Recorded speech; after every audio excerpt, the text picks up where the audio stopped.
على رسوله الكريم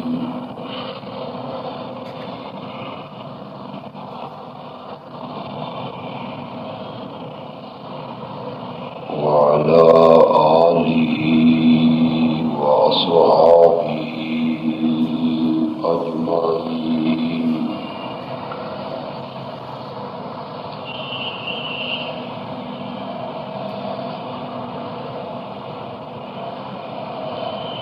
أما بعد فأعوذ بالله من الشيطان الرجيم.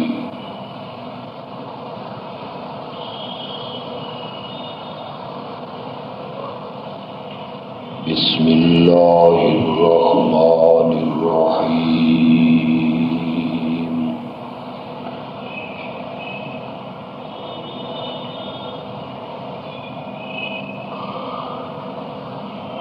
الحمد لله رب العالمين الرحمن الرحيم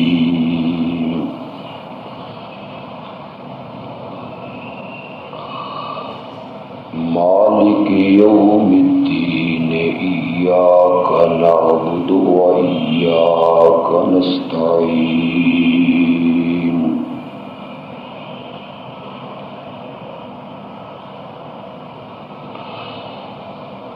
اهدنا الصراط المستقيم صراط الذين أنعمت عليهم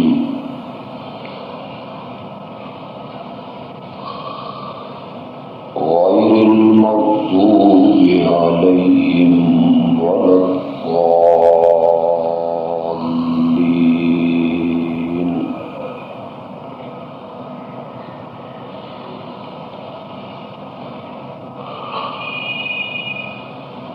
اللهم صل على محمد وعلى آل محمد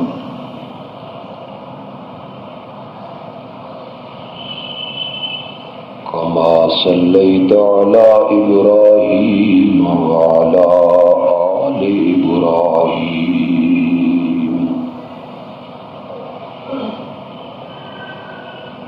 إنك حميد مجيد.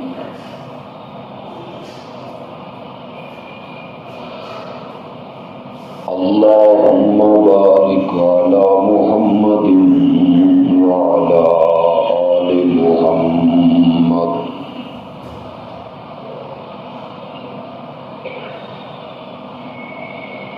كما باركت على إبراهيم وعلى آل إبراهيم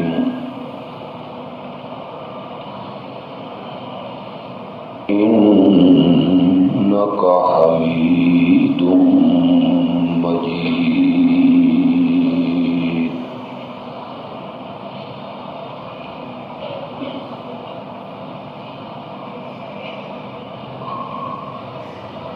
ذی وقار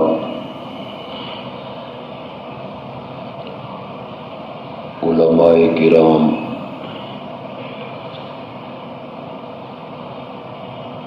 اور سامعین گرامی قادر،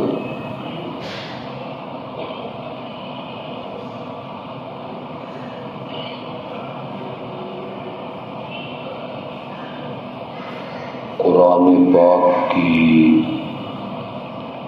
صورتوں کی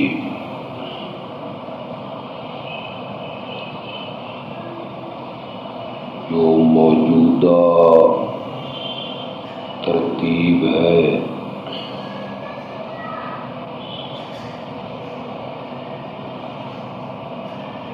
ان میں سب سے پہلی صورت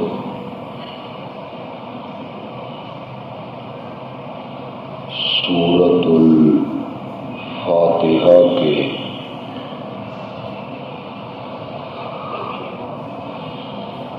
تلاوت کرنے کا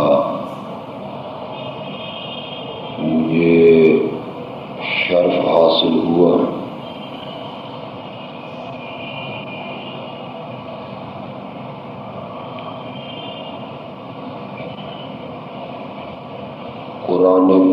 کی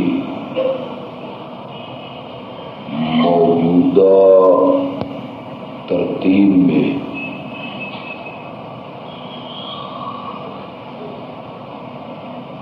اس سورت کا پہلا نمبر ہے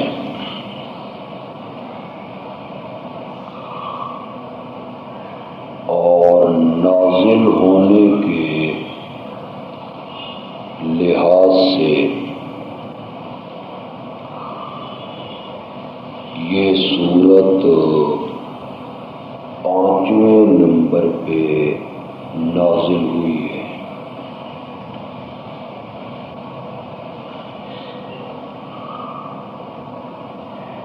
یہ قرآن پاک کی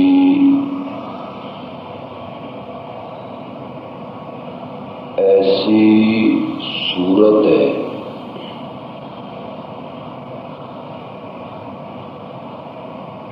جو ہر مسلمان کو زبانی یاد ہے۔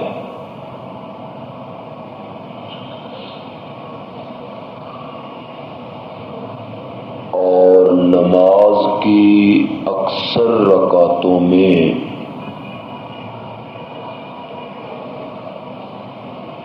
ہر نمازی اس کو تلاوت کرتا ہے۔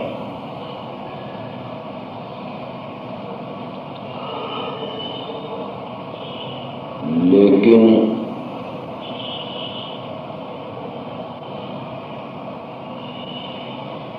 اگر میں یہ دعویٰ کروں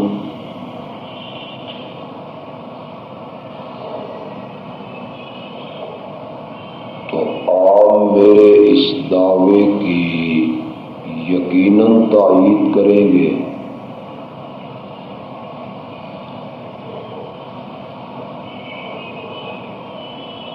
کہ ہمارے معاشرے اور ہمارے ماحول میں 100 میں سے 98 آدمی ایسے ہیں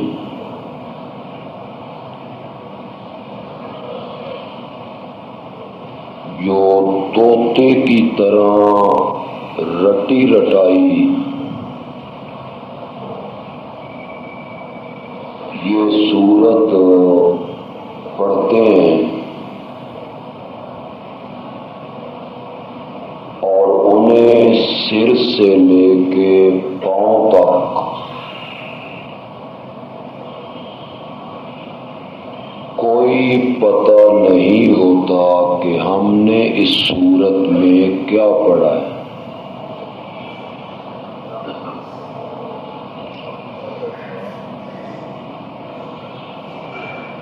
شاید 100 میں 2 آدمی ایسے ملیں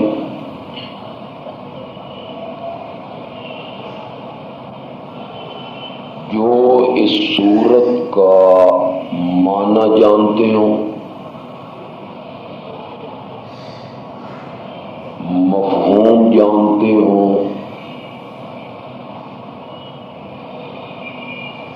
انہیں خبر ہو کہ ہم نے اللہ سے کیا وعدہ کیا، اللہ نے جواب میں ہمیں کیا کہا۔ شاید 100 میں 2 آدمی ایسے مل جائیں، ورنہ 98 آدمیوں کو الف سے لے کے یہ تک کچھ پتہ نہیں ہوتا کہ ہم نے اس سورت میں کیا پڑھا ہے۔ اور میرا دوسرا دعویٰ یہ ہے اور اگر آپ نے میرے اس دعوے کی تائید نہ کی تو میں انشاءاللہ دلائل کے زور سے آپ سے منوا لوں گا۔ میرا مسئلہ یہ ہے کہ اگر کوئی آدمی اپنی مصروفیت کی بنا پہ سارا قرآن نہیں پڑھ سکتا، سارے قرآن کا ترجمہ نہیں پڑھ سکتا، سارے قرآن کی تفسیر نہیں سمجھ سکتا، تو مجھے کعبہ کے رب کی قسم ہے کہ کوئی آدمی صرف سورت فاتحہ کو سمجھ کے پڑھ لے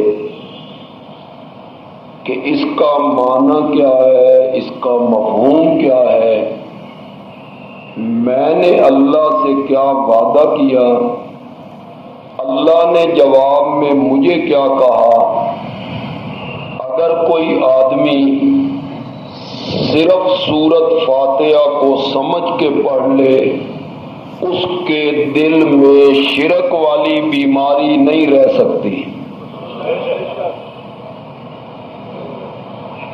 ایک آدمی سورت فاتحہ بھی پڑھے اور شرک بھی کرے،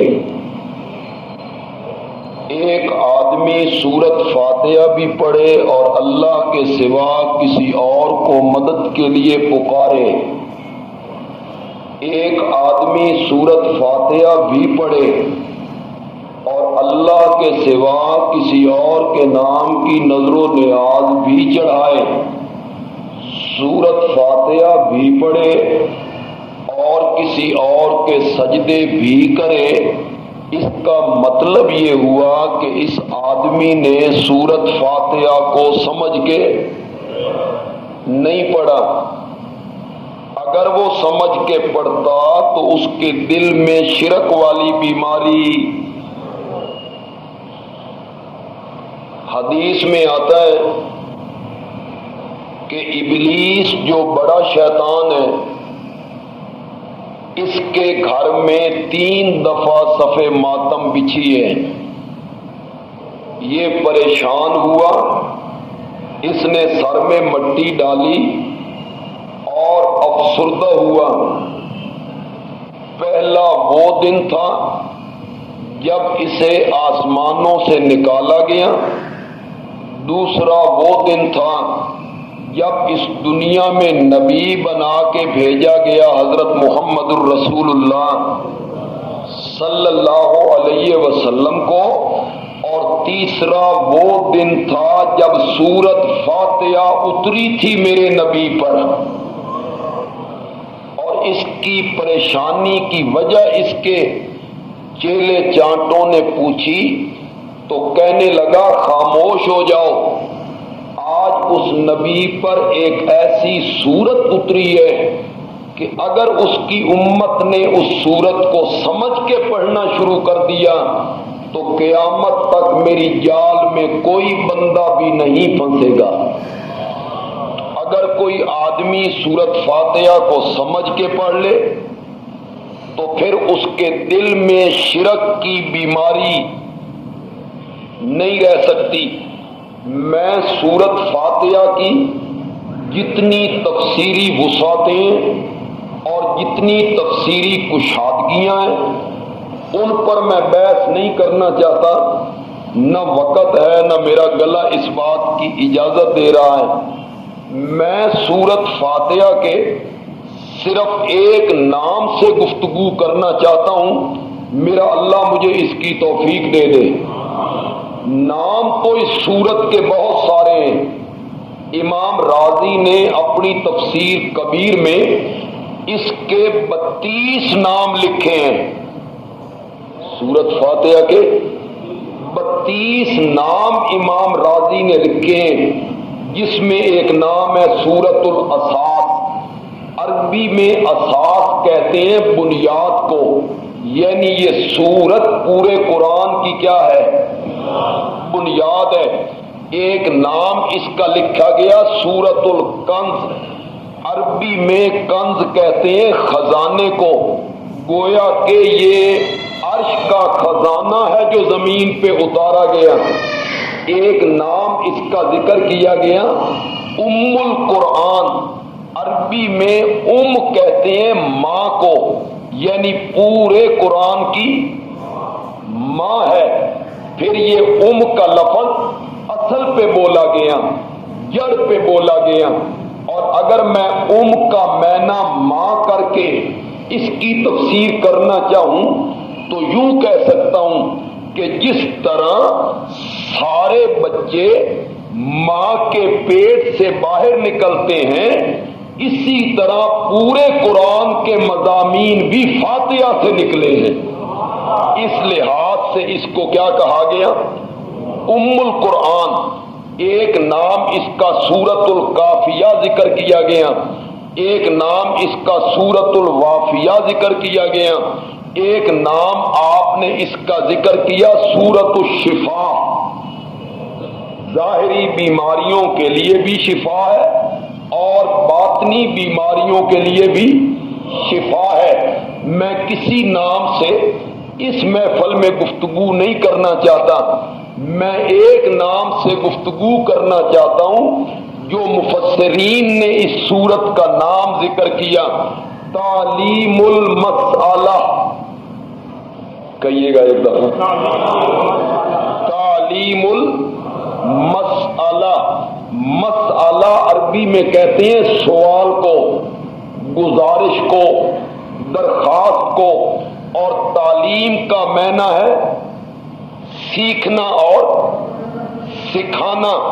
تعلیم المسئلہ اس کا نام اس لیے رکھا گیا کہ یہ ایسی صورت ہے جس صورت میں رب نے اپنے سے مانگنے کا طریقہ سکھایا، اس لیے اس کو کیا کہتے ہیں؟ تعلیم المسئلہ۔ اللہ نے سورت فاتحہ میں دعا مانگنے کا ڈھنگ سکھایا، گزارش کرنے کا طریقہ سکھایا۔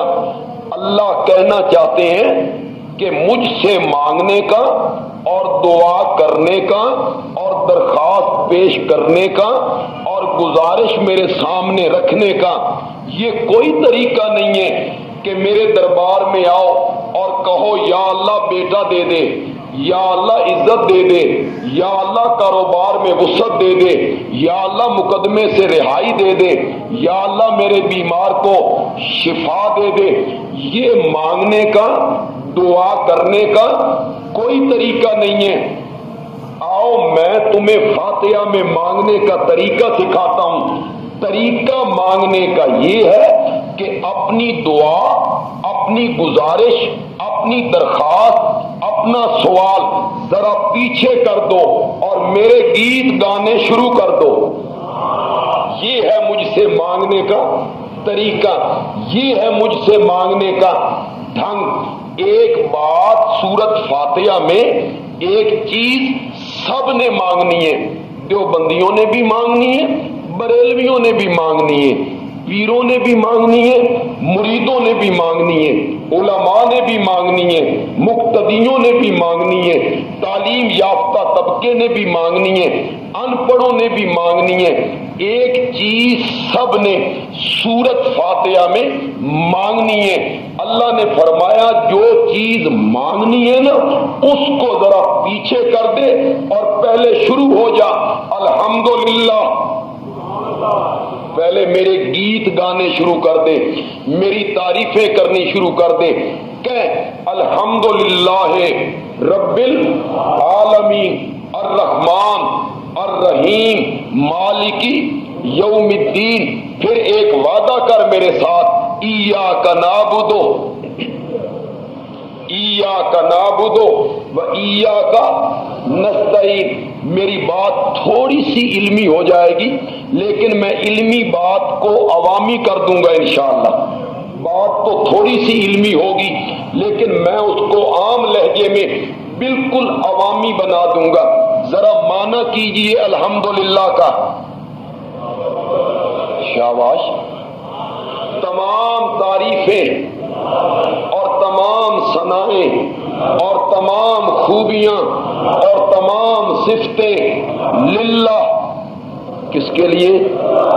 یہ معنی کیے عام مفسرین نے، شیخ الہند نے یہی معنی کیا، مولانا اشرف علی تھانوی نے یہی معنی کیا، شاہ عبد القادر محدث دہلوی نے یہی معنی کیا، شاہ رفیع الدین محدث دہلوی نے یہی معنی کیا، شیخ التفسیر مولانا احمد علی لاہوری نے یہی معنی کیا، رحمت اللہ علیہم اجمعین۔ اللہ ان سب کی قبروں کو منور کرے، اللہ ان کی قبروں پہ رحمت کی برکھا برسائے۔ میرے ساتھ چلیے گا، اس معنی پر ایک اعتراض ہو جاتا ہے، سب تعریفیں اور سب صفتیں للہ، کس کے لیے؟ یہ سب آپ نے کس کا معنی کر لیا؟ حمد کا معنی تو تعریف ہو گیا، حمد کا معنی تو خوبی ہو گیا، حمد کا معنی تو صفت ہو گیا، یہ سب کا معنی آپ نے کیا ال کا، الف لام کا معنی آپ نے کیا کیا؟ سب۔ اس الف لام کو عربی میں کہتے ہیں استغراقی۔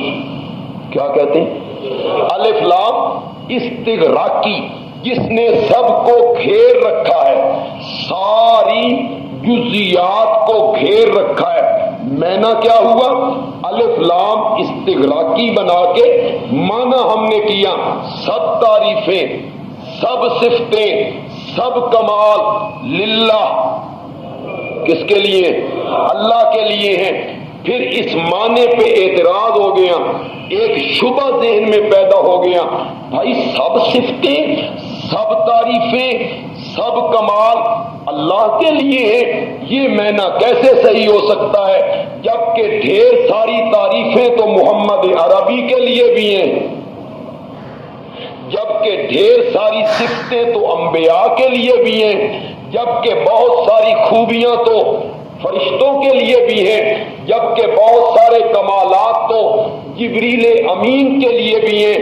مجھے بتائیے لاہور کے رہنے والوں، قرآن پاک نے نبی پاک کی تعریفیں کی یا نہیں کی؟ یا ایھا النبی انا ارسلناک شاہدا ومبشرا ونذیرا وداعیا الی اللہ باذنہ وسراجا منیرا۔ کس کی تعریفیں ہو رہی ہیں؟ الم نشرح لک صدرک ورفعنا لک ذکرک، کس کی تعریفیں ہو رہی ہیں؟ والضحیٰ واللیل اذا سجا ما ودعک ربک وما قلی وللآخرۃ خیر لک من الاولی وَلَسَوْفَ يُعْطِيكَ رَبُّكَ فَتَرْضَىٰ۔ میرے پیغمبر میں تجھے اتنا دوں گا، اتنا دوں گا، اتنا دوں گا، اتنا دوں گا، تو خود بول اٹھے گا کہ میں راضی ہو گیا۔ وَلَسَوْفَ يُعْطِيكَ رَبُّكَ فَتَرْضَىٰ، میں تجھے اتنا دوں گا تو خود بول اٹھے گا کہ میں راضی ہو گیا۔ الم یجدک یتیما فآویٰ، یہ جو آگے دینے کا وعدہ کر رہا ہوں کہ میں تجھے اتنا دوں گا، اتنا دوں گا، اتنا دوں گا کہ تو راضی ہو جائے گا، میرے پیغمبر اس وعدے پہ یقین کر، ذرا پیچھے مڑ کے دیکھنا، الم یجدک یتیما، ذرا پیچھے مڑ کے دیکھنا، الم یجدک یتیما فآویٰ، تو یتیم پیدا ہوا تھا، ہم نے تیرے سر پہ ختم نبوت کا تاج پہنا کے معراج والی رات میں تیرے وجود کو یوں بلند کر دیا تھا کہ 14 طبق تیرے پاؤں کے نیچے آ گئے تھے، ساری کائنات تیرے پاؤں کے نیچے آ گئی تھی۔ اس دن ساتوں آسمان، میرا خیال ہے نعرے کی ضرورت ہے، آپ کا خیال ہوگا کہ نعرے ماریں گے تو میں کپڑوں باہر نکل جاؤں گا، تو ایسی بھی کوئی بات نہیں، میں تو بڑی جمالی قسم کی تقریر کرنا چاہ رہا ہوں۔ میرے نبی کے وجود مقدس کو معراج والی رات میں اللہ نے بلندی کے اس مقام پہ پہنچایا کہ 14 طبق اور 7 آسمان اور 7 زمین میرے نبی کے قدموں کے نیچے آ گئے تھے، 7 آسمان نیچے تھے، سورج نیچے تھا، چاند نیچے تھا، ستارے نیچے تھے،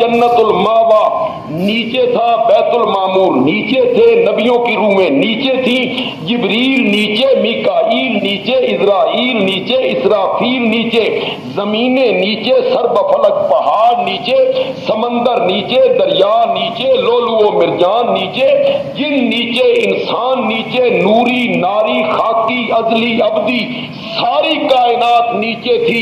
اس دن دنیا کو پتا چلا تھا اس شعر کا کیا مطلب ہے، بعد از خدا بزرگ توئی، بعد از خدا بزرگ توئی، قصہ مختصر تجھ سے اوپر تھا تو صرف رب تھا، علم یجد کا یتیمن فآوا، میرے پیغمبر آپ تو یتیم تھے، ہم نے آپ کے سر پہ نبوت کا تاج پہنا دیا تھا، ووجدک ضالًا فہدا، ضالًا کا معنی کیسے کروں؟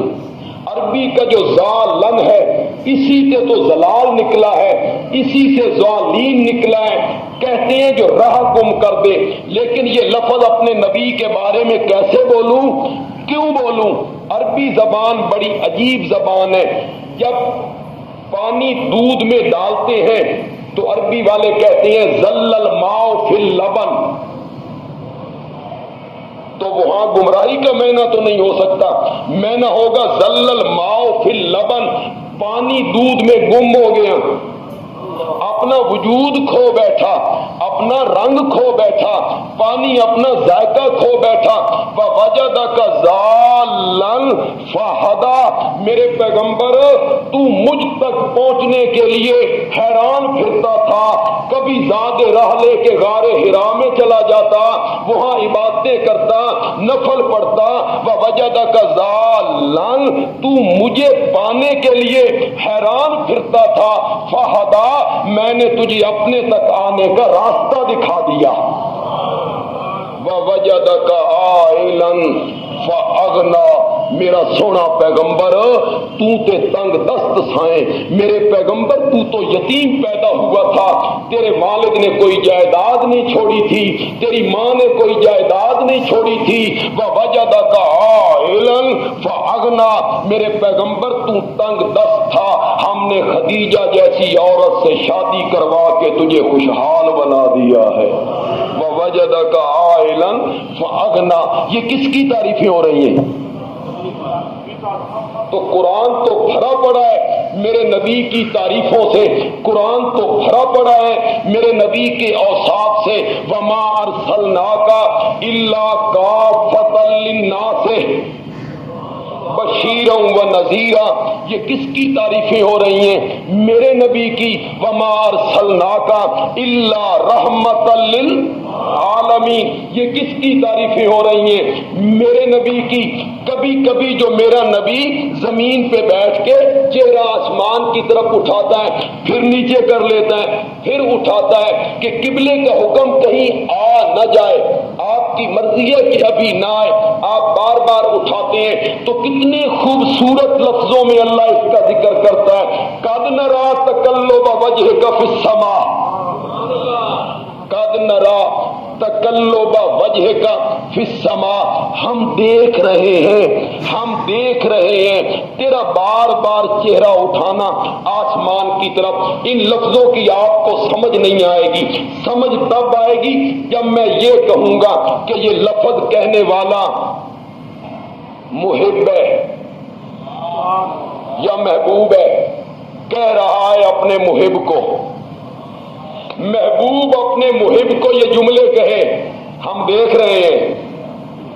قد نرا، یہ علماء بیٹھے، قد نرا اس کا اردو میں کیسے معنی کیا جائے کہ وہ مزہ جو عربی والا ہے وہ اردو کے لفظ میں پیدا ہو جائے، وہ عقیدت جو عربی کے لفظوں میں ہے اردو کے لفظوں میں آ جائے۔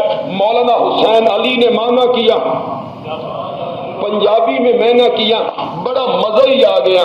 حضرت صاحب معنی کرتے ہیں قد نرا تقلب وجہک فی السماء، تیرا بار بار چہرہ آسمان کی طرف اٹھانا اساں ڈاڈھا ویٹھے پے ہاں۔ قد نرا تقلب وجہک فی السماء فلنولینک قبلۃ ترزاہا، یہ کس کی تعریفیں ہو رہی ہیں؟ میرے پاس وقت نہیں ہے، یہ موضوع ایسا ہے کہ میں اس موضوع کی طرف چل نکلوں پھر ہم اڑ جائیں گے، لیکن یہ میرا موضوع نہیں ہے، ذرا واپس پلٹیے گا۔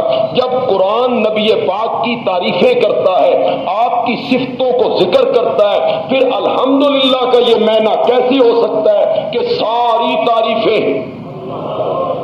تو نبی پاک کے لیے بھی تو تعریفیں ہے نا، آپ کی بھی تو صفتیں ہیں نا، پھر قرآن پاک نے صرف میرے نبی کی تعریفیں نہیں کی ہیں، قرآن نے باقی انبیاء کی تعریفیں بھی کی ہیں، اور قرآن نے صرف میرے نبی کی تعریفیں نہیں کی ہیں، قرآن نے میرے نبی کے یاروں کی تعریفیں بھی کی ہیں، صحابہ کے اوصاف کا ذکر بھی کیا ہے۔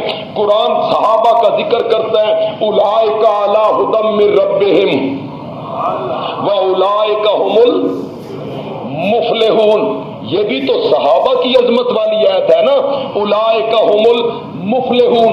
جب یہ آیت اتر رہی تھی، اولئک علی ھدی من ربہم واولئک هم المفلحون، جب یہ آیت اتر رہی تھی، میں تھا، حضرت قاضی صاحب تھے، ہمارے آباء و اجداد تھے، ہمارے اساتذہ تھے، ہمارے بزرگ تھے، دیوبندی عالم تھے، بریلوی عالم تھے، اہل حدیث عالم تھے، کوئی بھی نہیں تھا، نہ کوئی امام تھا، نہ کوئی فقیہ تھا، نہ کوئی مفسر تھا، نہ کوئی محدث تھا، نہ شیخ عبد القادر جیلانی تھا، نہ حضرت علی حجویری تھے، نہ سلطان باہو تھا، نہ معین الدین اجمیری تھے، نہ شاہ رکن عالم تھا، نہ کوئی فقیہ تھا، نہ کوئی امام تھا، نہ کوئی تابعی تھا۔ جب یہ آیت اتر رہی تھی، تھا تو حبشے کا بلال تھا، طلحہ و زبیر تھا، عبد الرحمن ابن عوف تھا، سعد ابن ابی وقاص تھا، حیدر کرار تھا، عثمان ذی النورین تھا، فاروق اعظم تھا، صدیق اکبر تھا۔ تو اس آیت کا پہلا مصداق کون تھے؟ اس آیت کا پہلا مصداق کون تھے؟ کنتم خیر امۃ اخرجت للناس تأمرون بالمعروف وتنہون عن المنکر۔ جب یہ آیت اتر رہی تھی، ہم تو اس وقت نہیں تھے تو کون تھے؟ تو اس آیت کا پہلا مصداق کون تھا؟ صحابہ تھے۔ اولئک هم المتقون، اولئک هم الصادقون، اولئک هم الراشدون، اولئک هم المتقون، اولئک هم المؤمنون حقا، اولئک هم المؤمنون حقا، اولئک حزب اللہ رضی اللہ عنہم ورضوا۔ یہ کس کے تذکرے ہو رہے ہیں بھائی؟ یہ کس کے تذکرے ہو رہے ہیں؟ صحابہ کے تذکرے ہو رہے ہیں۔ پھر قرآن نے شہیدوں کا ذکر کیا، پھر قرآن نے اولیاء اللہ کا ذکر کیا، الا ان اولیاء اللہ لا خوف علیہم ولا هم یحزنون۔ پھر قرآن نے علماء کا ذکر کیا، شہیدوں کا ذکر کیا، قرآن پاک نے اولیاء اللہ کا ذکر کیا، اصحاب کہف کا ذکر کیا، ذوالقرنین کا ذکر کیا، حکیم لقمان کا ذکر کیا، قرآن نے حضرت خضر کا ذکر کیا، انبیاء کا ذکر کیا، ان کی تعریفوں کا تذکرہ ہوا۔ پھر یہ معنی کیسے صحیح ہو سکتا ہے؟ سب تعریفیں اور سارے صفتیں، یہ کیسے معنی صحیح ہوگا؟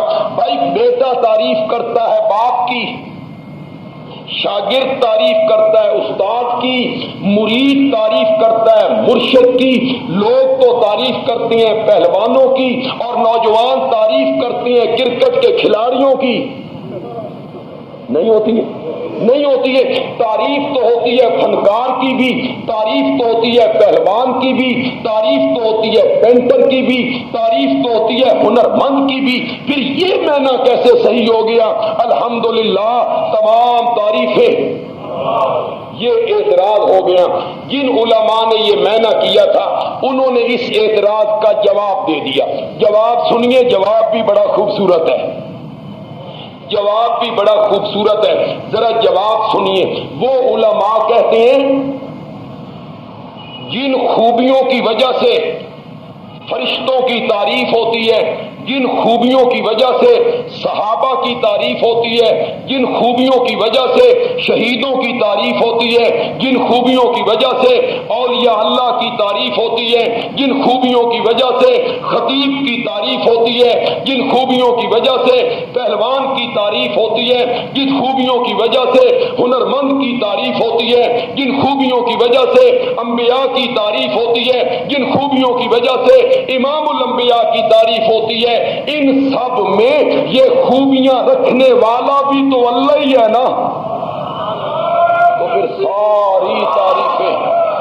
پھر ساری تعریفیں کس کے لیے ہو گئی؟ ان میں بھی جو تعریفیں ہیں تو وہ بھی رکھنے والا کون ہے؟ اللہ ہے۔ یہ معنی غلط نہیں ہے، نہ میں اس پر کوئی اشکال پیدا کرنا چاہتا ہوں، لیکن میں نے جتنی لمبی یہ تقریر کی ہے اس معنی کو بیان کرنے کے لیے صرف اس لیے کی ہے کہ میں آپ کو اپنے شیخ مولانا حسین علی کا معنی سناؤں، مزہ ہی آ جائے اور اس پر کوئی اعتراض نہ ہو، اس معنی پر کوئی شبہ نہ ہو، اس معنی پر کوئی سوال نہ ہو۔ یہ جو الف لام استغراقی ہم نے بنایا تھا، جس کا میں نے کیا تھا سب تعریفیں مولانا حسین علی کہتے ہیں یہ الف لام استغراق کے لیے نہیں ہے، عہد خارجی کے لیے ہے، اور جب اسے عہد خارجی کے لیے بنا لیا جائے تو پھر معنی سب کا نہیں ہوتا، پھر معنی تمام کا نہیں ہوتا، پھر معنی مکمل کا نہیں ہوتا، معنی پھر یوں ہو جائے گا تمام صفات خداوندی، پھر محدود ہو جائیں گی وہ صفتیں، تمام صفات خداوندی، تمام صفات الوہیت، تمام صفات معبودیت للہ۔ کس کے لیے؟ سمجھ بھی آئیے کہ کون کھ نہیں۔ جب آپ کو سمجھ آ گئی، آپ نے اتنے زور سے سبحان اللہ کہنا ہے پوری مسجد گونج جانی، لیکن جب آپ کو سمجھ آ گئی، ابھی آپ کو سمجھ نہیں آئی۔ ساری تعریفیں نہیں، نبیوں والی تعریفیں نبیوں میں، ولیوں والی تعریفیں ولیوں میں، علماء والی صفتیں علماء میں، پہلوان والی صفتیں پہلوان میں، ہنرمند والی صفتیں ہنرمند میں، خطابت والی صفتیں خطیب میں، قرات والی صفتیں قاری میں، حفظ والی صفتیں حافظ میں، امامت والی صفتیں امام میں، تفسیر والی صفتیں مفسر میں، حدیث کی تشریح والی صفتیں محدث میں، اس کا کوئی سروکار ہی نہیں ہے۔ ہم نے معنی کیا تمام صفات الوہیت، تمام صفات خداوندی، تمام صفات معبودیت للہ۔ یہ ابھی ذکر ہوا نا شیخ التفسیر مولانا احمد علی لاہوری رحمۃ اللہ علیہ، تو ہماری جماعت کے جو شیخ تھے مولانا حسین علی، یہ دونوں ایک وقت میں ہوئے، لاہور میں مولانا احمد علی اور میاں والی کے ایک ڈیرے پر حسین علی، بڑا تعلق تھا۔ اور مولانا احمد علی لاہوری رحمۃ اللہ علیہ مولانا حسین علی کو جب بلایا کرتے تھے اپنے جلسوں پر، جہاں لاہور میں شیرم والے گیٹ میں 500 علماء ہوتے تھے، دیوبند کے، دلی کے، سہارنپور کے، تو مولانا احمد علی لاہوری رحمۃ اللہ علیہ مائک پہ آ کے فرمایا کرتے تھے، اے لاہور کے لوگوں، میں نے سب علماء کو بلایا ہے تمہارے لیے، اور حسین علی کو بلایا ہے علماء کے لیے۔ مولانا احمد علی لاہوری رحمۃ اللہ علیہ سے کسی نے پوچھا، حضرت وہ جو میاں والی کا مولانا حسین علی ہے، لوگوں نے اسے وہابی مشہور کر دیے کہ حسین علی کیا ہے؟ وہابی ہیں، اور بدنام کرنے کی کوشش کرتے ہیں، آپ کا ان کے بارے میں کیا خیال ہے؟ تو مولانا احمد علی لاہوری نے جواب میں فرمایا، ارے بھائی حسین علی کا کیا پوچھتے ہو، وہ تو قرآن کی زبروں اور زیروں سے بھی رب کی توحید ثابت کر دیتا ہے۔ اب دیکھیے زبروں زیروں سے مولانا حسین علی رب کی توحید کس طرح ثابت کرتے ہیں۔ تمام صفات الوہیت، تمام صفات خداوندی، کیا صفتیں اللہ کی؟ کیا صفتیں ہیں اللہ کی؟ خالق ہونا، مالک ہونا، رازق ہونا، محیی ہونا، ممیت ہونا، مدبر ہونا، عالم الغیب ہونا، حاضر ناظر ہونا، مشکل کشا ہونا، حاجت روا ہونا، موتی ہونا، مانع ہونا، الدار ہونا، النافع ہونا، العزیز ہونا، الغالب ہونا، السمیع لکل دعا ہونا، العلیم لکل حال ہونا، معز ہونا، مذل ہونا، موتی ہونا، مانع ہونا. سمجھ کیوں چھپا کے بات کروں؟ عربی کے لفظ بولوں، لاہوریوں کو سمجھنا ہے. پھر کہتا ہوں کیا ہے صفتیں اللہ کی؟ داتا ہونا. کیا ہے صفتیں اللہ کی؟ گنج بخش ہونا، دستگیر ہونا، غوث اعظم ہونا، لجپال ہونا، غریب نواز ہونا، کھوٹی قسمتیں کھری کرنے والا ہونا، کرما والا ہونا، فضلہ والا ہونا، کرنیاں والا ہونا، بھرنیاں والا ہونا، شفا دینے والا ہونا، رہائیاں دینے والا ہونا، صحت دینے والا ہونا، اولاد دینے والا ہونا، سجدے کے لائق ہونا، نظر و نیاز کے لائق ہونا، نمازی وضو کر کے دربار خداوندی میں کھڑے ہو کے وعدہ کرتا ہے مولا جو تیری صفتیں ہیں نا، نہ کسی نبی میں مانوں گا، نہ کسی ولی میں مانوں گا، نہ کسی عرشی میں مانوں گا، نہ کسی فرشی میں مانوں گا. وعدہ کرتا ہوں تیری صفتیں مانوں گا تو صرف تجھ ہی میں مانوں گا. الحمدللہ. اب میں نے کیا ہو گیا؟ تمام صفات الوہیت، الہ والی صفتیں، اللہ والی صفتیں وہ مانوں گا تو صرف تجھ میں مانوں گا. معبود مانوں گا تو صرف تجھے،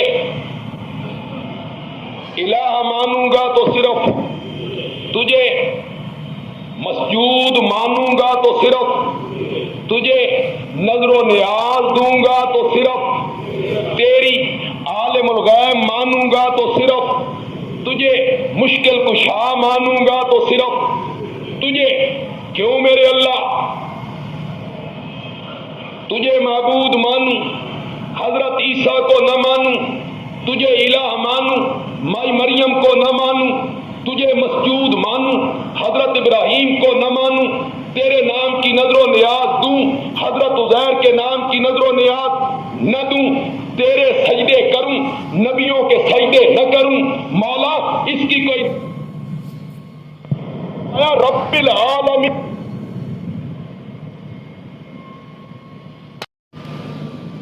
آپ ہنسنے لگا، بچہ رونے لگا، چاچا جی ہنسنے لگے، باپ رونے لگا، ماموں ہنسنے لگا، بچہ رونے لگا، ماموں ہنسنے لگا، بچہ رونے لگا، مولوی صاحب ہنسنے لگے جڑے اذان دین گئے سن. ہوں تو خیر تسی آپ ہی دے لیندے ہو، یہ رولا ہی مکا چھڈیا تسی بھی جڑے 10-25 روپے مولویوں دینے پیندے سن بھی بچاؤ. بندیال میں میرے چچا جی نے ایک طالب علم سے کہا جاؤ انہوں نے گھر اذان بچہ ہویا تو اذان دے آ. اسی نے کھلو کے شروع کر چھڑی.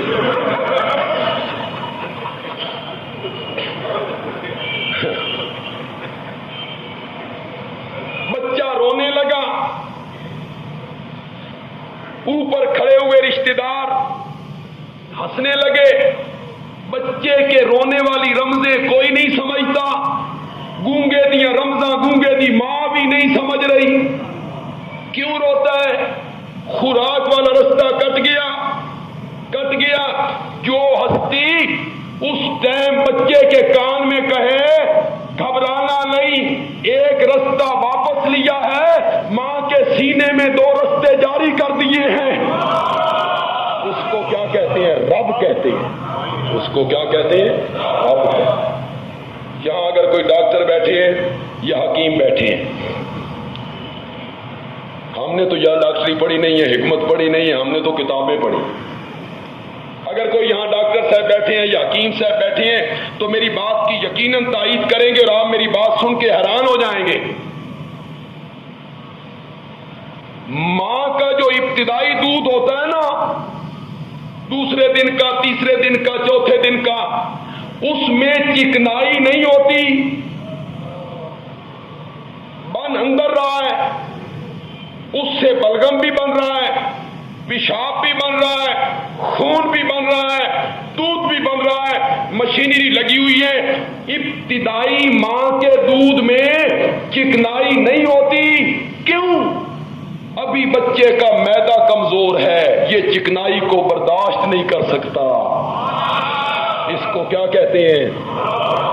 جوں جوں بچہ بڑھتا گیا، معدہ اس کا طاقتور ہوتا گیا، ماں کے دودھ میں چکنائی بھی آتی گئی۔ دنیا کی جس چیز کو زندگی کے جس موڑ پر جس طرح کی چیز چاہیے، اس کے مطابق مہیا کرنے والی ہستی جو ہے اس کو کیا کہتے ہیں؟ حضرت قاضی صاحب بھی معلم ہیں، میں خود معلم ہوں۔ عام میں کئی ٹیچر بیٹھے ہوں گے، پروفیسر بیٹھے ہوں گے، ٹیوٹر بیٹھے ہوں گے۔ کچھ معلم ایسے ہوتے ہیں، ذہین ہوتے ہیں، افہام تفہیم کا بڑا مادہ ہوتا ہے۔ کلاس جب پڑھا کے باہر نکلتے ہیں تو بچے آپس میں ایک دوسرے سے کہتے ہیں واہ بھائی واہ، مضمون گھول کے ذہن چ پا چھڈیا اس بھائی۔ ہوتا ہے کہ نہیں ہوتا؟ تے کچھ ایو جہی کت ہوندے بھی جڑا اگلا وہ بھی نکل گیا۔ سمجھانا انہوں نے کیا ہے؟ سمجھائیں تب جب پہلے خود سمجھیں۔ خود مطالعہ نہیں کرنا تو کلاس کو کیا سمجھانا ہے؟ یہ خدا داد چیز ہے، اس کو ہم عربی میں کہتے ہیں افہام تفہیم کا مادہ، سمجھنے سمجھانے کا مادہ۔ مشکل بات کو آسان کر کے کسی کے ذہن میں ڈالنا۔ کئی ٹیچر معلم ایسے ہوتے ہیں، لوگ ان کے متعلق کہتے ہیں ایک کد نو بھی سمجھانا چاہتے سمجھا لین، کد نو بھی سمجھانا چاہتے سمجھا لین۔ جو ماسٹر اور معلم پوری دنیا میں پہلے نمبر پہ آیا ہو بھئی یہ کد نو بھی سمجھا لینا، پہلے نمبر پہ آیا ہو، یہ ہر ایک کو سمجھا لیتا ہے۔ اس معلم کو میرے پاس لائیے، اس ٹیچر کو میرے پاس لائیے، میں 3 دن کا بچہ اس کے حوالے کرتا ہوں اور میں اس سے کہتا ہوں اس نو دودھ چوسن دا طریقہ سکھا۔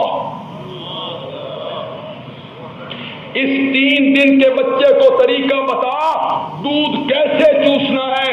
لوگوں، جو 3 دن کے بچے کو دودھ چوسنے کے طریقے بتاتا ہو اس کو رب کہتے ہیں۔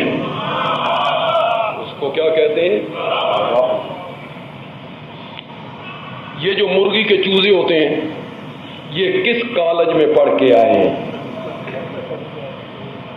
کہ اوپر سے چیل آئے اور خطرہ محسوس ہو تو تمہاری پناہ جو ہے وہ ماں کے پروں کے نیچے ہے۔ اور بلی کے بچے کس یونیورسٹی میں پڑھ کے آئے ہیں کہ تمہاری غذا کہاں ہے، اس کو حاصل کرنے کا طریقہ کیا ہے۔ جو اللہ 3 دن کے بچے کو سکھا رہا ہے، مرغی کے چوزوں کو سکھا رہا ہے، بلی کے بچوں کو دودھ چوسنے کے طریقے سکھا رہا ہے، اس کو رب کہتے ہیں۔ ضمناً ایک بات کہہ لوں، ہے اجازت؟ ماں کے پیٹ میں منگن جوگا نہیں، ہاتھ چان جوگا نہیں، بولن جوگا نہیں، رون جوگا نہیں، آنکھن جوگا نہیں، بن مانگے خوراک دی، بن مانگے وجود دیا، بن مانگے آنکھیں دی، بن مانگے کان دیے، بن مانگے ہاتھ دیے، بن مانگے پاؤں دیے، بن مانگے دماغ دیا، بن مانگے دل دیا۔ جب یہ بچہ دنیا میں آ گیا، بن مانگے ماں کی چھاتیوں سے غذا دی، جیلے منگن جوگا ہویا، جب طاقت آئی، قوت آئی، ہاتھ اٹھانے والا بنا، بولن جوگا ہویا تو کہنے لگا میری نہیں سنتا،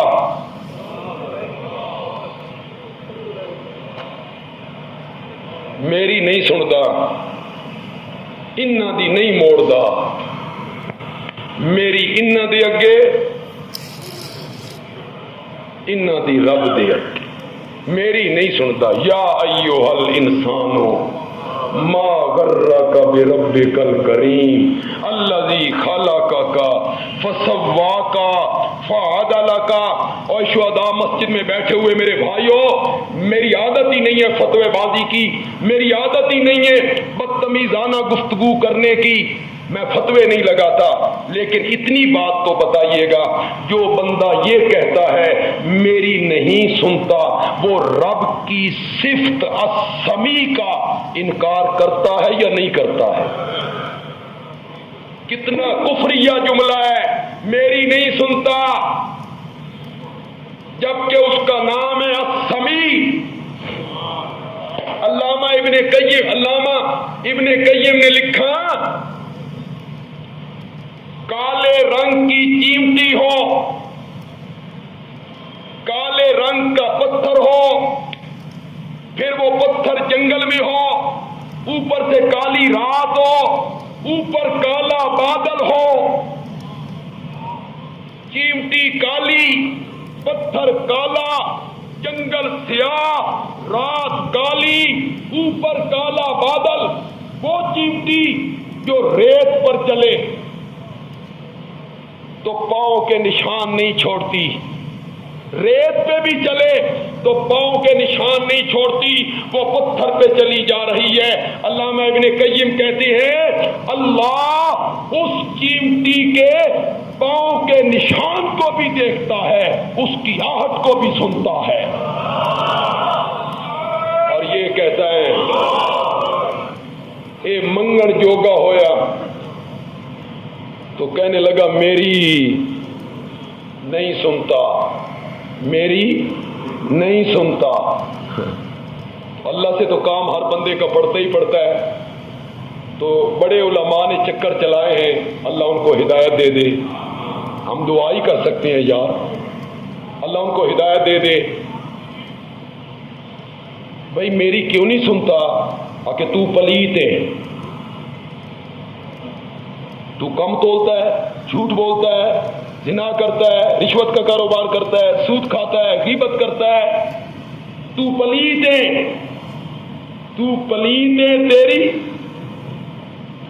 بڑا حرامی ہے شیطان بھائی، توبہ بڑا حرامی۔ یہ علماء بیٹھے ان سے پوچھئے، قرآن پاک میں ایک سورت ہے سورت آراف، اس میں ایک مسئلہ بیان ہوا ہے کہ مشرکین مکہ کے کچھ لوگ ننگے طواف کرتے تھے، تینوں کپڑے بیت اللہ کے دروازے پہ اتار دیے، ننگے مرد و عورت اکٹھے، اور سمجھتے تھے یہ قرب خداوندی کا ذریعہ ہے۔ پوچھا جاتا بھائی کپڑے کیوں باہر اتار رہے ہو؟ تو کہتے تھے انہاں کپڑیاں چساں گناہ کیتے نے، انہاں کپڑیاں چساں گناہ کیتے نے، تے گناہ والے کپڑے بیت اللہ جو نہیں جانے چاہیے، کپڑیاں دا بڑا قصور ہے، کپڑیاں دا بڑا قصور ہے۔ آپ اندر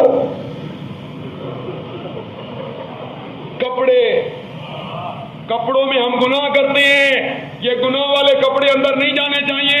لاہوریوں،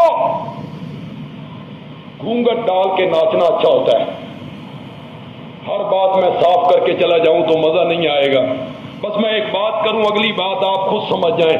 شیطان بڑا حرامی ہے، انہاں نو آکھیا تواڈے کپڑے پلیت نے،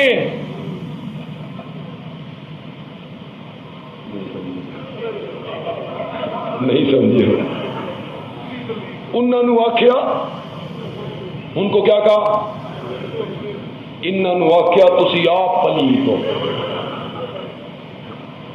ان کو کیا کہا؟ تم خود پلیت ہو۔ تمہاری نہیں سنتا. اللہ نال کام تے ہر بندے نو پوندا, تاجر نو, زمیندار نو, مزدور نو. اس بیچارے کا منہ لٹک گیا, میری نہیں سنتا تو مجھے کام پڑے گا تو میں کیا کروں گا. تو مولانا نے دوسرا پتا پھینکا, ہماری نہیں موڑتا, ہماری نہیں موڑتا, لہذا تم ہمارے پاس آؤ. اندرون خانہ بات کیا ہے؟ مولوی کی رمز جانتا ہے. تم ہمارے پاس آؤ, خالی آؤ گے تو خالی جاؤ گے, کچھ لے کے آؤ گے تو کچھ. اس تاجر صاحب نے 10,000 روپے لیے, زمیندار نے بوری کھوتے سے لگی, جیب وچ پیسے پائے, جا رہا ہے خواجہ صاحب کے پاس, پیر صاحب کے دربار میں. بوری بھی دیتی, 10,000 روپیہ دیتا تاجر نے, نذرانہ دیا, تحفے دیے. دے کے جب باہر نکلا تو باہر خواجہ صاحب بیٹھے ہیں, قوال انہوں نے بنائے ہوئے. قوال نے قوالی چھیڑی, خواجہ نہ دے گا تو پھر کون دے گا, خواجہ نہ دے گا تو پھر کون دے گا, بھرے گا جو دامن یہیں سے بھرے گا, بھرے گا جو دامن یہیں سے بھرے گا, خواجہ نہ. یہ سر مار رہا. سبحان اللہ. اتنا نہیں سوچیندا بھئی خواجہ پتہ نہیں کدا دیسی, ہن میرے کو 10,000 روپے لے, ہن لے. پہلے یار یہ فیصلہ تو کرو بھئی پیر مریدوں کے مشکل کشا ہے یا مرید پیروں کے مشکل کشا ہے. پہلے یہ تو فیصلہ کرو گا. یہ پیروں کو پیسے کون دیتا ہے؟ ان کے جو گاڑیوں میں پٹرول جلتا ہے اس کے پیسے کون دیتا ہے؟ ان کو نذرانے کون دیتا ہے؟ مشکل کشا سے مرید ہوئے. میری سنتا نہیں, ان کی موڑتا نہیں. یہ اس کے پیارے ہیں, یہ اس کے پیارے ہیں, محبوب ہیں, دوست ہیں. ہم کیا ہیں؟ ہم پرائے ہیں.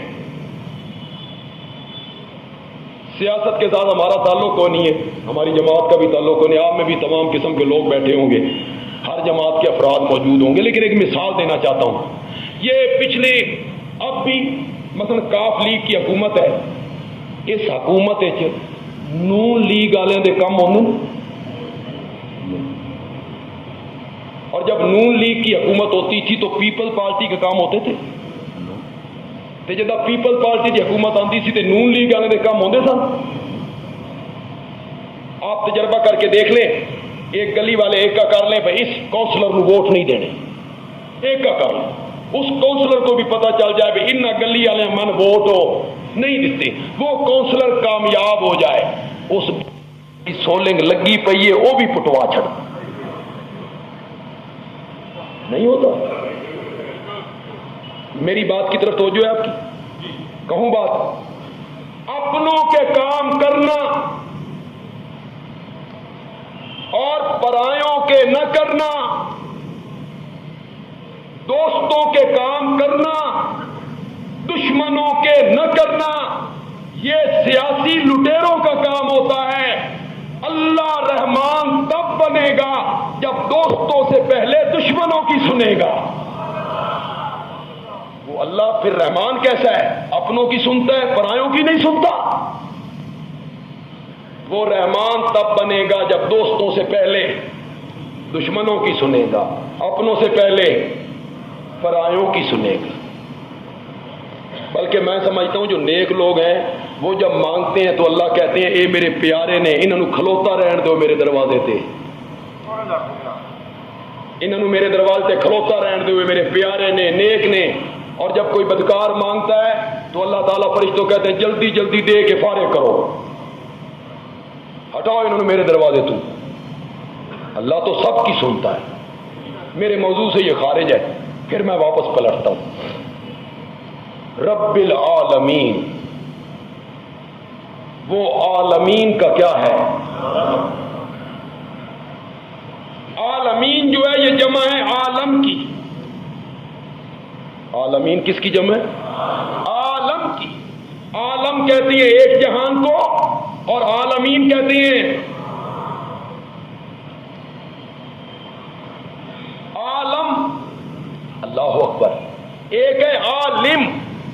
جیسے یہ حضرات بیٹھے ہیں. عالم لام کی زیر سے یہ نکلا ہے علم سے. عالم کس سے نکلا؟ علم سے.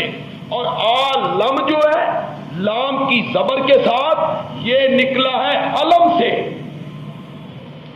اور علم کسے کہتے ہیں؟ بولو یار. جھنڈے کو. علم عربی میں کس کو کہتے ہیں؟ جھنڈے کو. اسی سے پھر لفظ نکلا علامت. کیا نکلا؟ علامت. علامت کا کیا معنی ہوتا ہے؟ نشانی. یہ اس چیز کی علامت ہے، یعنی نشانی ہے. تو جھنڈے کو علم کیوں کہتے ہیں بھائی؟ جھنڈے کو علم اس لیے کہتے ہیں کہ جھنڈا فوج کی علامت ہوتی ہے، جھنڈا فوج کی نشانی ہوتی ہے. اے فلانی جماعت کا جھنڈا، او فلانی جماعت کا جھنڈا، وہ فلانی جماعت کا جھنڈا، جو فلاں جماعت کا جھنڈا، یہ پاکستان کا جھنڈا، یہ ہندوستان کا جھنڈا، یہ سعودی عرب کا جھنڈا. جھنڈے کو علم اس لیے کہتے ہیں کہ علم کا معنی ہے نشانی، علامت. تو جھنڈا اپنی فوج کی کیا ہوتی ہے؟ علامت اور نشانی. اس لیے اس کو علم کہتے ہیں. اس جہان کو عالم اس لیے کہتے ہیں کہ اس جہان کا ذرہ ذرہ میرے رب کی توحید کی علامت ہے. اس لیے اس کا نام کیا پڑ گیا؟ عالم. اس کا ایک ایک ذرہ گواہی دے رہا ہے کہ تیرا کوئی شریک نہیں، تیرا کوئی شریک نہیں.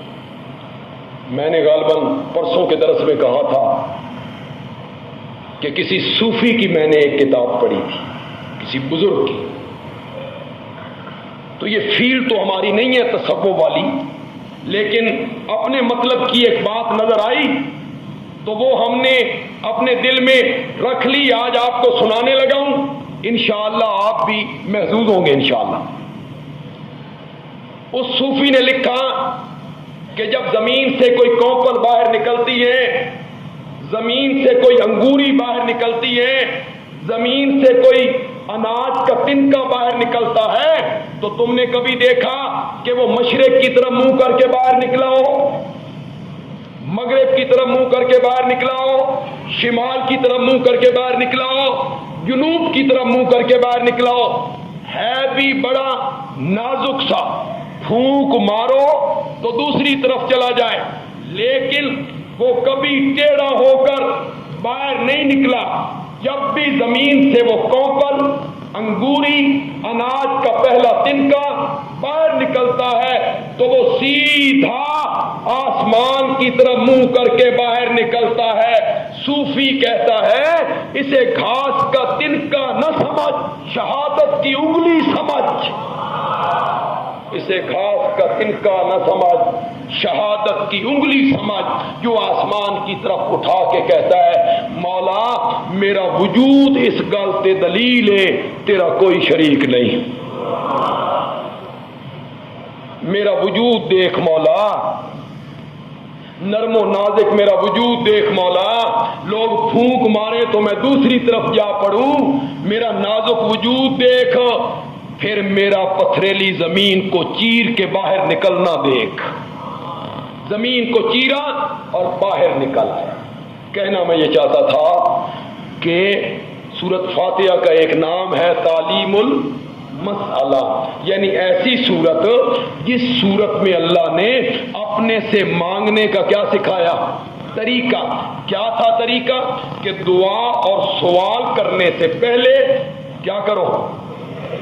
تو بندے نے تعریفیں شروع کی، الحمدللہ رب العالمین الرحمن الرحیم مالک یوم الدین. یہ تعریفیں کر رہا ہے، دنیا کا مالک بھی تو، رحمان بھی تو، رحیم بھی تو، قیامت کے دن کا کلی اختیار بھی تیرے پاس ہے، تیری اجازت کے بغیر کوئی بول بھی نہیں سکے گا، کوئی شفاعت بھی نہیں کر سکے گا.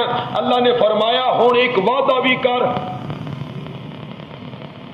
ایاک نعبد و ایاک نستعین. علماء ذرا چپ کر جائیں، قاضی صاحب کے مقتدیاں کا میں ذرا امتحان لے لوں، اللہ کرے ٹھیک رہے گل۔ ایاک نعبد، ہم تیری عبادت کرتے ہیں۔ جو تسی میرے زیادہ پڑھے ہو حد نہیں ہو گئی۔ ایاک نعبد، ہم تیری عبادت کرتے ہیں۔ وایاک نستعین، ہم تجھ سے مدد مانگتے ہیں۔ یہ معنی جو میں نے کیا یہ تب ہوتا جب عربی کی عبارت یوں ہوتی نعبدو کا ونستعینو کا، تو پھر معنی اسی طرح ہوتا ہم تیری عبادت کرتے ہیں، ہم تجھ سے مدد مانگتے ہیں۔ عربی کا اصول ہے پہلے فعل ہوتا ہے، پھر فاعل ہوتا ہے، پھر مفعول ہوتا ہے، کلام اس طرح چلتی ہے۔ یہاں اللہ نے جو مفعول تھا ایاکا، جس کا مقام آخر میں بنتا تھا، اس کو آخر سے اٹھایا، پہلے لے آئے، مفعول کو مقدم کیا۔ نحو کا امام رضی کہتا ہے کلام کو اپنی جگہ سے ہٹا دیا جائے تو فائدہ حصر کا ہوتا ہے، حصر ہی کا معنی دیتا ہے۔ ایاک نعبد، ہم تیری ہی عبادت کرتے ہیں، وایاک نستعین، اور ہم تجھ ہی سے۔ یہ ہی کیا ہے؟ کیا ہے یہ ہی؟ سمجھ آ جائے کہ کوئی نہیں؟ یہی کیا ہے؟ تیری ہی، تجھ ہی سے، یہی کیا ہے؟ اگر لاہور والوں کو سمجھ نہیں آئی تو ایک بات لاہوریوں سے پوچھ لیتا ہوں، انشاءاللہ سمجھ آ جائے گی۔ لاہور کے لوگوں نے رات کو دکانیں بند کی، گھر پہنچے، جو ملازم تھے 3 بجے دفتر سے چھٹی ہوئی، گھر چلے گئے، گھر میں داخل ہوئے، بیگم صاحبہ سامنے بیٹھی تھی۔ بیگم صاحبہ نے دیکھا سرتاج آ رہے ہیں، خامد آ رہا ہے، تو بیگم کہتی ہے میں تیری بھی بیوی ہوں۔ ٹھیک ہے، چپ کر گئے ہو یار؟ ساڈے میاں علی پاسے کوئی آگ کے بیکی جو دھون نہ لا کے پر آگ چکا۔ میں تیری بھی بیوی ہوں، ٹھیک ہے نا؟ میں تیری بھی عزت ہوں، میں تیرے بستر کی بھی زینت ہوں، ٹھیک ہے؟ غیرت مند شوہر اپنی بیوی سے یہ نہیں سننا چاہتا میں تیری بھی بیوی ہوں، نہیں سننا چاہتا، بلکہ غیرت مند شوہر سننا چاہتا ہے میں تیری ہی بیوی ہوں، میں تیری ہی عزت ہوں، میں تیرے ہی بستر کی زینت ہوں۔ اور غیرتوں والا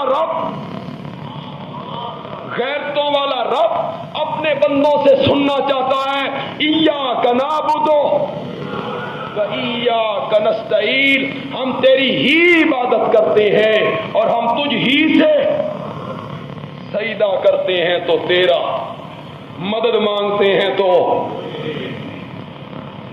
کتنے واضح دلائل ہیں اور کتنی باتیں ہیں۔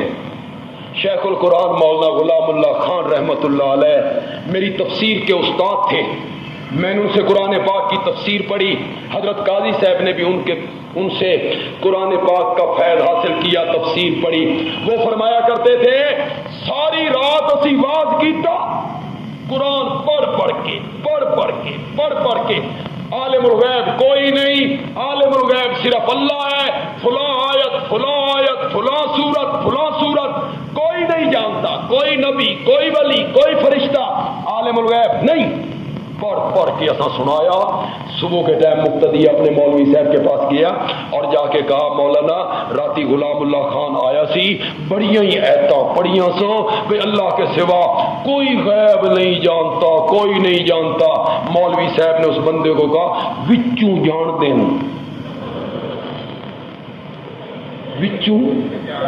وچوں جان دین۔ اس نے کہا ہاں وچوں جان۔ تو شیخ القرآن فرماتے تھے اے بچو تیری بچو ساڈے کول نہ نکلی، اے تیری بچو کیسے کیسے اڑیکے ہیں، کیسی کیسی عقلی باتیں ہیں۔ لوگ کہتے ہیں اچھا جی صرف اللہ کا سجدہ، صرف اللہ کی نظر نیاز ہو، صرف اللہ کی تعظیم ہو، صرف اللہ کو سجدہ، صرف اللہ کی پکار، اوروں کی نہیں، غیر اللہ کی نہیں کہ نہیں؟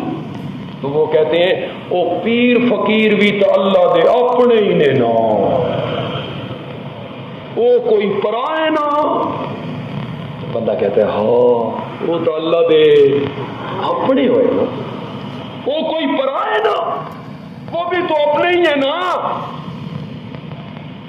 بات تو تھوڑی سی غیر پارلیمانی ہے، لیکن اب تو غیر پارلیمانی باتیں ہماری اسمبلی میں بھی چلتی ہیں، کوئی بڑی بات نہیں ہے۔ ہم مولویوں کو کہا کرتے تھے یہ بدتہذیب لوگ ہیں، خود ایک دوسرے پہ کالک پھینکنے لگے ہوئے ہیں، جو تہذیب والے لوگ کہلایا کرتے تھے۔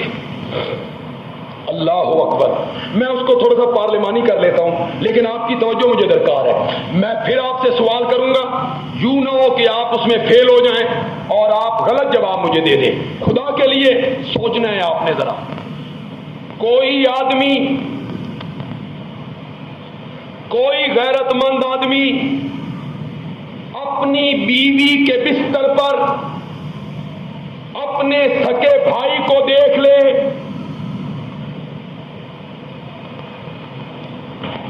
بولو خیر اپنا ہی ہے، کوئی غیر ہے؟ بھائی تو بازو ہوتے ہیں، بھائیوں کے جسم میں ایک باپ کا خون دوڑتا ہے، بھائیوں کے جسم میں ایک ماں کا دودھ دوڑتا ہے، اپنا ہی ہے، خیر ہے۔ وہ کوئی پرایا کوئی اپنا ہی ہے نا، لیکن غیرت مند شوہر اور لاہور کے لوگوں بندیالوی کی بات سنو، غیرت مند شوہر اپنی بیوی کی عزت میں سکے بھائی کی شراکت برداشت نہیں کرتا۔ اللہ بھی فرماتے ہیں میں اپنی صفتوں میں اپنے پیاروں کو شریک نہیں کرتا، چاہے اس کے اپنے ہوں۔ ایاک نعبد و ایاک نستعین۔ جب اس نے رب کی تعریفیں کر لی، رب کی صفتوں کا ذکر ہو گیا، رب کی خوبیوں کا ذکر ہو گیا، یہاں بندہ پہنچا، اللہ نے فرمایا فسأل یا عبدی، منگ میرے کول کی منگنا۔ تو نے میری جو اتنی تعریفیں کی ہیں، اتنی خوبیوں کا تذکرہ کیا ہے، الحمدللہ رب العالمین الرحمن الرحیم مالک یوم الدین ایاک نعبد و ایاک نستعین۔ پتر منگنا، پتر دے ماں، دھیاں منگنا، دھیاں دے ماں، عزت منگنا، عزت دے ماں، زمیناں منگنا، زمیناں دے ماں، فیکٹریاں منگنا، فیکٹریاں دے ماں۔ اور جواب میں کہتا ہے مولا تیری اتنی تعریفیں بیٹوں کے لیے نہیں، بیٹیوں کے لیے نہیں، دکانوں کے لیے نہیں، فیکٹریوں کے لیے نہیں، زمینوں کے لیے نہیں کی ہیں، مولا میری ایک ہی درخواست ہے، اہدنا الصراط المستقیم۔ یہ دعا مانگنی تھی، سوال کس کا کرنا تھا؟ اہدنا الصراط المستقیم، دکھا ہم کو راستہ۔ شاہ عبد القادر نے غالباً میں نہ کیا، چلا ہم کو سیدھے رستے پر۔ اس کا کیا مطلب ہے؟ ہر نماز میں جو بندہ کہتا ہے اہدنا الصراط المستقیم، اس تو پہلے اس سیدھا راہ کو نہیں دیکھے ہوا؟ جو ہر نماز میں کہتا ہے اہدنا الصراط المستقیم، ہمیں صراط مستقیم پہ چلا۔ نبی پاک یہ دعا مانگتے تھے یا نہیں مانگتے تھے؟ صحابہ مانگتے تھے یا نہیں مانگتے تھے؟ تو کیا آپ صراط مستقیم پر قائم نہیں تھے؟ تو میں نہ سنیے گا، میں نہ کیا خلیفہ رابع داماد نبی سیدنا علی المرتضیٰ نے کہو رضی اللہ تعالی عنہ نے، مفسرین نے اپنی کتابوں میں حضرت علی کے اس معنی کو ذکر کیا۔ حضرت علی کہتے ہیں اہدنا اے ثبتنا، اہدنا اے ثبتنا، مولا جس سیدھے راستے پر تو نے مجھے چلایا ہوا ہے مرتے ٹائم تک اس پر پکا رکھ، مرتے ٹائم پر اس راستے پہ۔ میرے پاس اب وقت نہیں کہ میں ہدایت کے وہ دو معنی آپ کے سامنے کروں اور وہ علمی گفتگو میں شروع کر دوں۔ اس کو میں آسان معنوں میں یوں کہوں گا کہ میں اسٹیشن پہ اترا، پہلی دفعہ لاہور آیا تھا تو میں اسٹیشن سے باہر نکلا تو میں نے پوچھا میں نے مسجد شہداء جانا ہے۔ ایک بندہ وہاں کھڑا تھا، اس بندے نے میری رہنمائی کی، یوں چلے جاؤ پھر یوں مڑ جاؤ پھر ادھر ہو جاؤ پھر ادھر ہو جاؤ پھر فلاں محلے میں فلاں سڑک پہ پہنچو گے، پھر آگے مار روڈ آ جائے گا، پھر آگے جاؤ گے ریگل چوک آ جائے گا، اس کے ساتھ دائیں ہاتھ مسجد شہداء ہے۔ ایک راہ بتانا، ہدایت دینا، رہنمائی کرنا اس معنی میں ہے۔ اس معنی میں احتمال ہے کہ میں دو موڑ مڑنے کے بعد پھر بھول جاؤں، دو تین موڑ مڑنے کے بعد پھر بھول جاؤں۔ اور دوسرا طریقہ یہ ہے کہ میں اسٹیشن سے اترا، باہر نکلا، ایک آدمی کھڑا تھا، میں نے قاضی صاحب کا ذکر کیا، مسجد شہداء کا ذکر کیا، بندہ شریف تھا، با اخلاق تھا، قاضی صاحب کا مقتدی تھا، اس نے کہا یہ کہاں بیچارہ پھرتا رہے گا، اس نے میرا بازو پکڑا اور چلاتے چلاتے چلاتے چلاتے میں مسجد شہداء دے سینے کھلار کے آکھیا اے شہداء مسجد۔ یہ رہنمائی کا دوسرا طریقہ ہے۔ یہاں اہدنا الصراط المستقیم میں دوسرا طریقہ مراد ہے، مولا ساڈی باں چھڈے نہیں، اس باں کو، اس بازو کو پکڑ کے چلاتے چلاتے ہمیں جنت تک پہنچا دینا میرے اہدنا الصراط المستقیم۔ اس رستے پر ہمیں کیا رکھ؟ پکا رکھ۔ صراط الذین انعمت علیہم، راستہ ان لوگوں کا جن پہ تو نے انعام کیا، غیر المغضوب علیہم، ان لوگوں کے رستے پہ نہ چلانا جن پہ تیرا غضب ہوا، ان کے رستے پہ بھی نہ چلانا جو راستے سے بھٹک گئے۔ مولا ہمیں یہودیوں کے راستے سے بھی بچانا اور ہمیں عیسائیوں کے راستے سے بھی بچانا اور ہمیں انعمت علیہم کے راستے پر چلانا۔ اللہ تعالی عمل کی توفیق عطا فرمائے۔ وما علینا الا البلاغ المبین۔ الحمدللہ رب العالمین والصلاة والسلام علی سید الانبیاء والمرسلین وعلی آلہ وصحابہ اجمعین۔ ربنا آتنا فی الدنیا حسنہ وفی الآخرۃ حسنہ وقنا عذاب النار۔ اللہم یا ارحم الراحمین ارحم علینا، ارحم علینا یا حی یا قیوم، برحمتک نستغیث، برحمتک نستغیث، برحمتک نستغیث۔ اللہم انا نسألک العفو والعافیۃ فی الدنیا والآخرہ، اللہم انا نسألک العفو والعافیۃ فی الدنیا والآخرہ۔ اللہم اغفر ذنوبنا، اللہم اغفر ذنوبنا، اللہم اغفر ذنوبنا۔ یا اللہ ہم سب کا خاتمہ بالایمان فرما، یا اللہ ایمان پر موت دے، یا اللہ ایمان پر موت دے۔ کل قیامت کے دن ایمان کی حالت میں کھڑا کر، یا اللہ کل قیامت کے دن ایمان کی حالت میں اٹھانا۔ یا اللہ قیامت کے دن اپنے پیارے پیغمبر کے حوض کوثر سے جام عطا فرما، آپ کے جھنڈے کے نیچے جگہ عطا فرما۔ یا اللہ آپ کی شفاعت سے بہرہ مند فرما، آپ کی شفاعت سے بہرہ مند فرما۔ مولا تو دلوں کے بھید بہتر جانتا ہے، ہم نے جو کچھ بیان کیا کسی ضد میں، اناد میں، حسد میں، دشمنی میں نہیں کیا، محض تیری رضا کے لیے کیا، محض تیری رضا کے لیے کیا۔ یا اللہ اس کو مؤثر بنا دے، یا اللہ اس کو مؤثر بنا دے، یا اللہ لوگوں کے لیے ذریعہ ہدایت بنا دے۔ یا اللہ توحید و سنت کا یہ مرکز اس کو قائم و دائم رکھ۔ حضرت قاضی صاحب کو یا اللہ صحت کے ساتھ لمبی زندگی عطا فرما، ان سے اپنے دین کی خدمت مزید لے یا اللہ۔